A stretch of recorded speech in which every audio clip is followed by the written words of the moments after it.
Bonjour à tous et bienvenue dans ce flash d'information sur Record TV. Durant 2 jours, les élus de la commune de Yopougon ont pris part à un renforcement de capacité dans la salle des mariages de la mairie organisée par la communauté missionnaire de Villageria CMV et la plateforme opérationnelle des jeunes de Côte d'Ivoire POJCI dans le cadre du projet d'appui à la cohésion sociale et à la promotion du dialogue démocratique dans les communes de Yopougon et d'Abobo, financé par l'Union européenne et l'Association des volontaires pour le développement international AVSI. En effet, les élus ont vu leur capacité renforcée sur 3 modules: l'aperçu de l'état civil, l'importance de la déclaration, le rôle du conseiller municipal en matière de redevabilité, le rôle et la responsabilité du conseiller municipal dans la gestion des conflits communautaires. Madame Kamara Bintou, épouse Keïta, juriste et expert en état civil, est intervenue lors du premier jour pour informer les participants sur leur invocation majeure portée à la déclaration des naissances. Désormais, un enfant qui naît à l'hôpital ou dans une clinique est automatiquement déclaré par la sage-femme grâce à un registre à double feuillet où sont mentionnées les informations sur l'enfant. Ainsi, toute personne ayant des informations sur la naissance d'un enfant peut procéder à sa déclaration. Plusieurs acteurs rentrent en ligne de compte, à savoir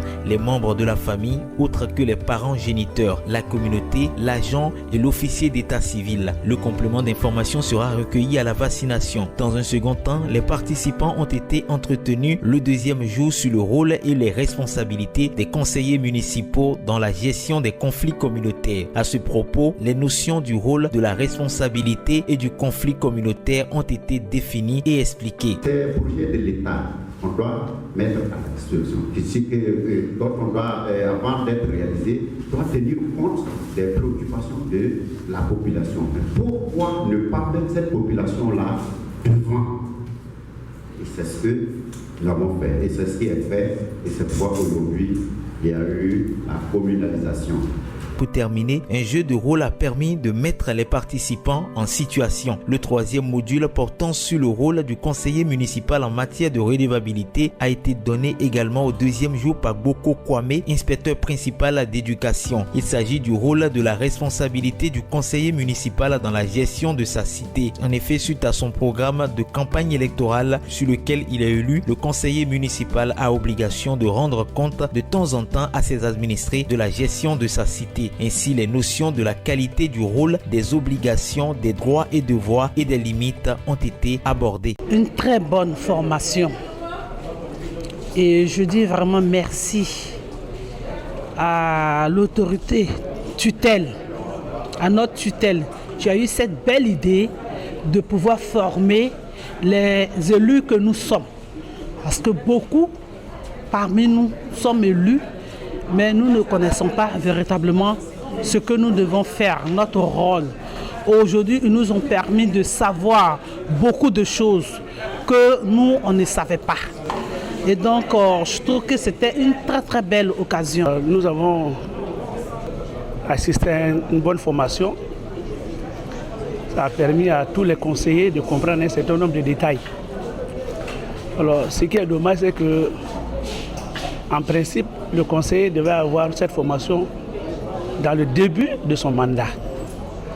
Mais ce n'est pas bien grave. Nous avons quand même été bien enrichis. Nous avons eu quand même un certain nombre de détails qui nous a permis de comprendre le rôle du conseiller municipal. Quel est le rôle véritablement que le conseiller municipal doit jouer pleinement dans sa commune. Vu la petite expérience que j'ai été sollicité par l'ONG pour venir échanger avec les conseillers municipaux de Yopougon. Chose que j'ai appréciée, parce que ça m'a aidé à me former. Oui, ça m'a aidé à me former. Il y a des choses que j'ai dites que je ne maîtrisais pas, mais quand le thème m'a été soumis, alors ça m'a permis d'aller chercher. J'ai cherché et aujourd'hui ça m'a permis d'être vraiment à l'aise devant les parents. C'est pourquoi à l'entame j'ai dit que ce n'est pas un exposé classique, c'est un échange. Il faut dire que cet échange a été fructueux. Voilà, j'ai senti l'engouement de part et d'autre. Et j'espère que ces informations que les conseillers ont reçues doivent pouvoir les remonter à la population, de sorte que la population ne soit pas déphasée. Parce qu'il faut dire qu'il y a les populations ne sont pas très informées parce que les conseillers eux-mêmes manquent d'informations. Voilà. Donc, en substance, voilà ce que je peux dire. Au cours de l'atelier, nous étions les formateurs. Donc, on avait en charge de dispenser les modules sur la nouvelle loi relative à l'état civil, présenter ses innovations en matière d'état civil, présenter la loi, ce que dit la loi, les bonnes pratiques à faire et les pratiques à abandonner que nous avons essayé de dispenser aux conseillers municipaux. Ensuite, pour aujourd'hui, nous avons dispensé le module sur la gestion des conflits communautaires. Conflits communautaires qui minent aujourd'hui nos sociétés, surtout la commune de Yopougon, qui depuis la crise post-électorale a du mal avec sa communauté, qui a des petits conflits ça et là. Donc cet atelier est vraiment bienvenu.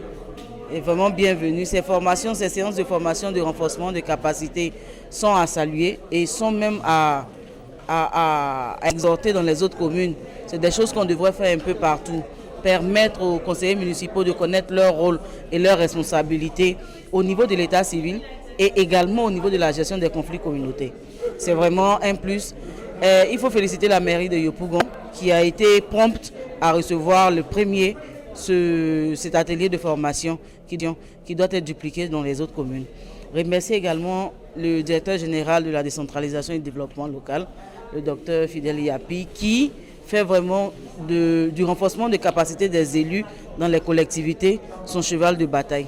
Parce que comme il aime à le dire, un élu bien formé, c'est une commune qui se développe sûrement. En un mot, il ressort que le conseiller municipal doit faire preuve de certaines qualités telles que l'honnêteté, la probité, l'impartialité, la bonne moralité et la serviabilité, le respect de l'autre. C'est tout pour ce flash d'information sur Record TV. Avec Record TV, le monde bouge, la Côte d'Ivoire aussi. Présentation, Servette Sou, réalisation, montage, Charles Dro.